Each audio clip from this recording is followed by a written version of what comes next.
الحمد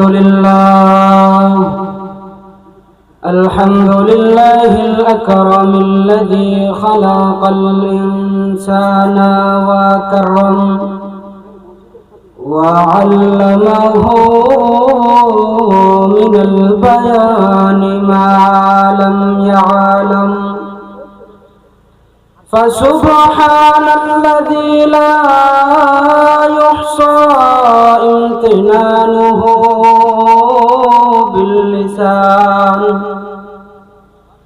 باللسان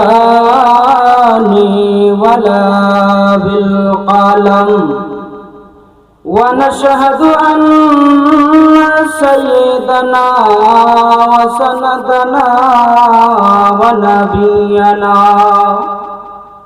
وشفيعنا ومولانا محمدا عبده ورسوله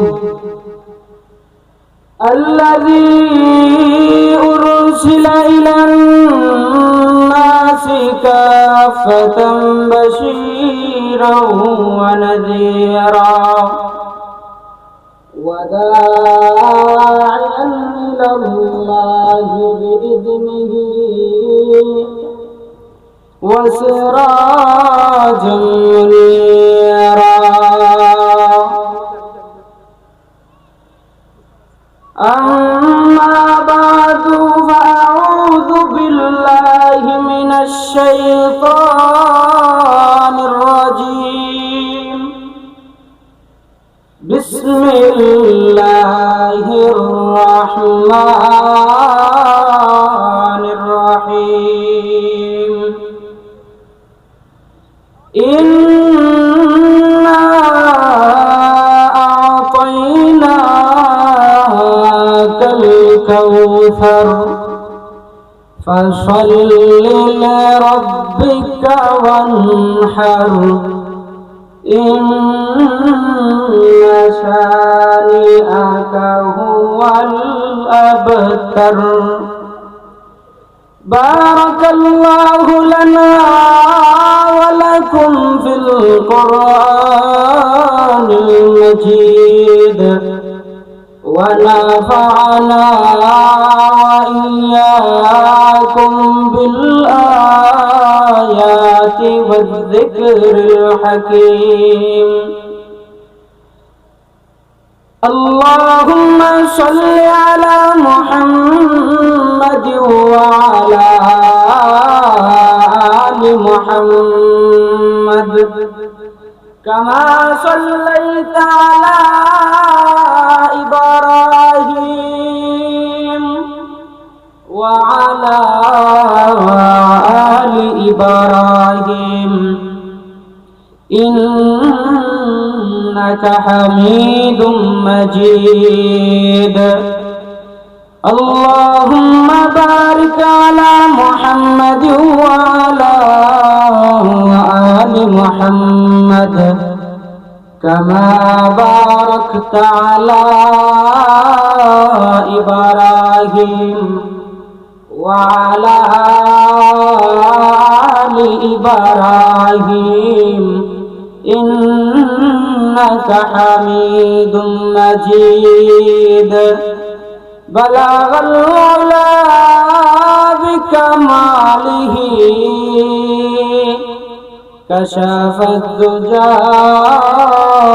بجماله حسنت جميع خصاله صلوا عليه وآله لا إله إلا الله لا إله إلا الله لا إله إلا الله বহু দূরে মদিনায় আমরা কেমনে যাব জানি না দয়াল আল্লাহ দয়া করে দয়াল আল্লাহ দয়া করে পুরাও মনের বাসনা লা ইলাহা ইল্লাল্লাহ লা ইলাহা ইল্লাল্লাহ লা ইলাহা ইল্লাল্লাহ বেলাল বলে এক আল্লাহ উমাইয়া বলে সারো ইলাহ আমার আল্লাহ বলেন ও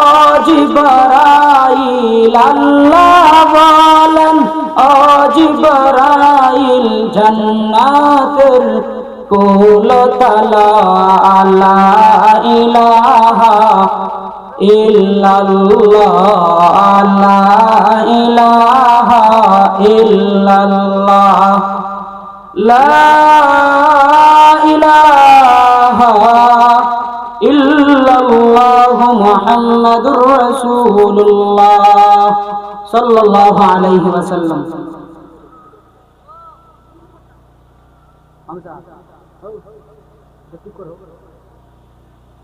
আলহামদুলিল্লাহ, আকিলপুর ইসলামী যুব সংঘের উদ্যোগে 2 দিন ব্যাপী পবিত্র তাফসীরুল কোরআন মহাসম্মেলনের চলমান অধিবেশনের সম্মানিত সভাপতি, উপস্থিত দিগার হযরত উলামায়ে কেরাম, পর্দানিশীন আমার শ্রদ্ধেয় সম্মানিতা আবেদা সালেহা মা ও বোনেরা,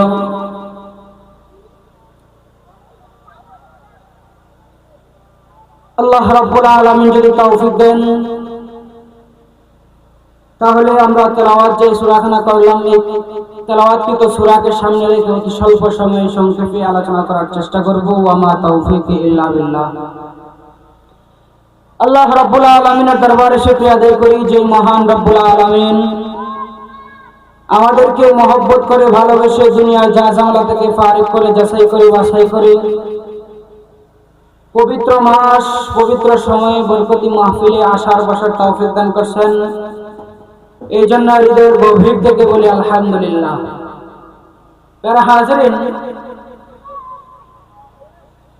আমি আপনাদের সম্মুখে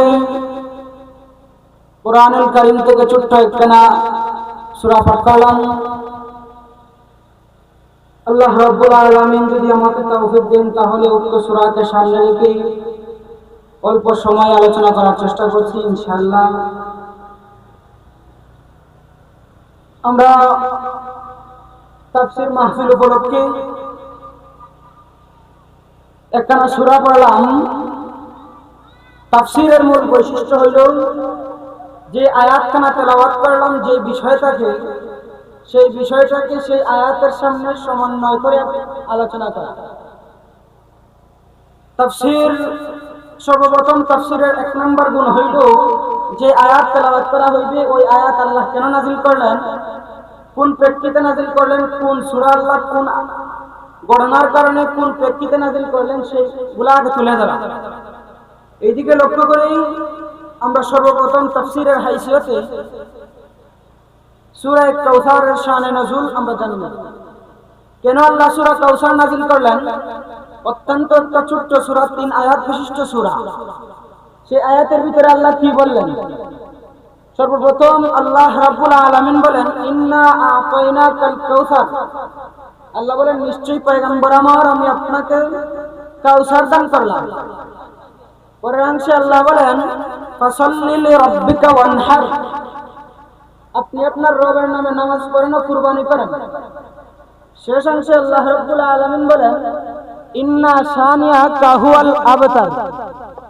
নিশ্চয়ই তারা হইল নির্বংশ আত্মা। হাজিরিন, আল্লাহ এই আয়াতখানা কেন নাযিল করলেন, এই সূরা কেন নাযিল করলেন, তার কিছু বৈশিষ্ট্য, তার কিছু গুণাবলী কারণ আছে। নবী মুহাম্মদুর রাসূলুল্লাহ সাল্লাল্লাহু আলাইহি ওয়াসাল্লামকে আল্লাহ রাব্বুল আলামিন মক্কার জমিনে প্রেরণ করলেন। রাসূল যখন নবুয়তের আগ পর্যন্ত মক্কার আনাচে কানাচে ঘুরতে লাগলেন, রাসূলের উপাধি পড়ে গেল। রাসূলের একটা গুণাবলীর নাম ছিল যে উনি আল আমিন।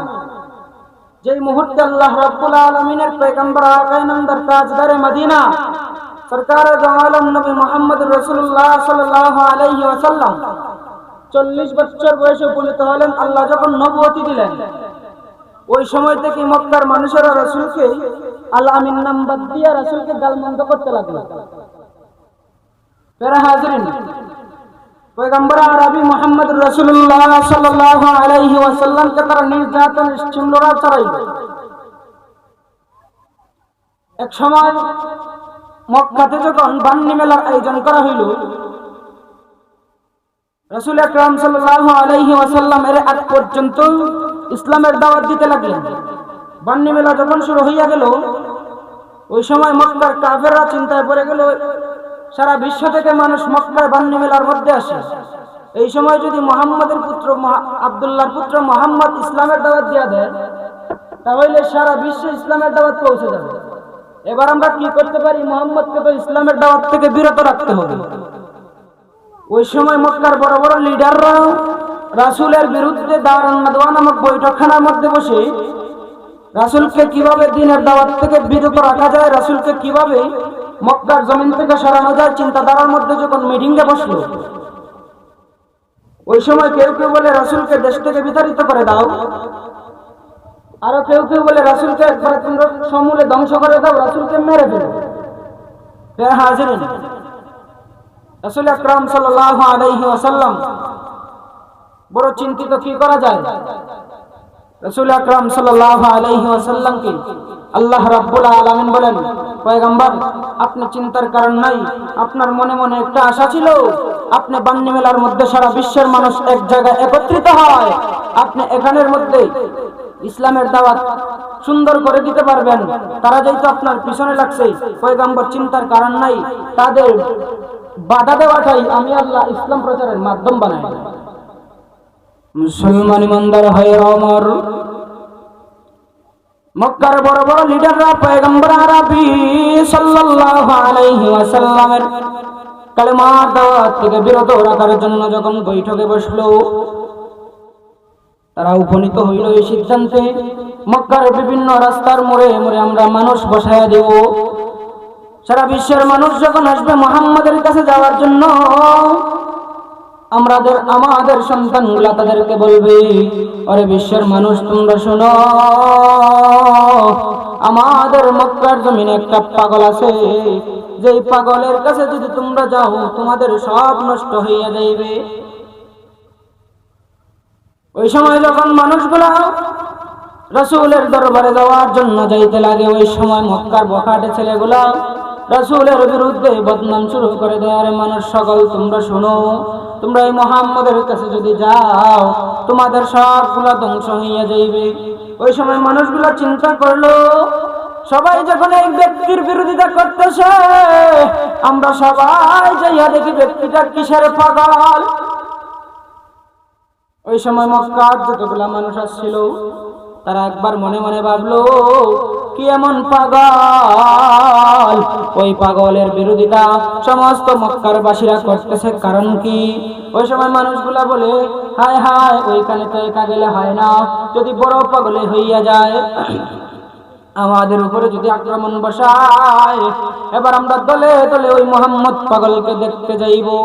মুসলমান ইমানদার ভাইরা আমার, খুব খেয়াল করে শুনবেন, পৃথিবীর সমস্ত মানুষগুলো এবার দলে দলে রাসূলের কাছে যায়, যাইয়া দেখে পয়গম্বর আরবি সাল্লাল্লাহু আলাইহি ওয়াসাল্লাম কাবার পাশে বসে আছেন, তেলাওয়াত করতেছেন, কি যেন তেলাওয়াত করেন।